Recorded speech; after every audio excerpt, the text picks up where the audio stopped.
Welcome to Luca is a Billionaire, where the only thing I invest in is your answers. In this video, I will show you how to cook green gram with potatoes. First, let's prepare the green gram. It's essential to soak 1 cup of green gram, also known as moong dal, in 3 cups of water for at least 4 hours. This crucial step significantly reduces cooking time and makes the gram easier to digest.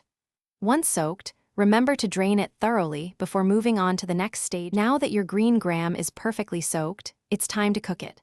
Transfer the soaked gram to a pot and add 4 cups of fresh water. Stir in 1/2 teaspoon of turmeric powder. This adds a lovely color and subtle flavor. Bring the mixture to a boil, then reduce the heat to a gentle simmer. Let it cook for about 20 minutes or until the gram is tender yet still retains its shape.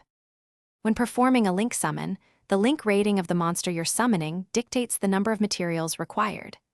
Generally, each monster you use counts as 1 material. However, a link monster can be used as either 1 material or as material equal to its own link rating.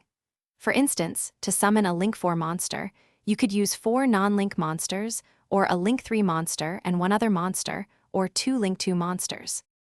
Now, let's bring everything together for a truly satisfying dish. Add the diced potatoes to your sautéed aromatics and cook them for about 5 minutes. Next, stir in 1 teaspoon of cumin powder and 1/2 teaspoon of chili powder for a burst of flavor. Gently combine the cooked green gram with this potato and spice mixture.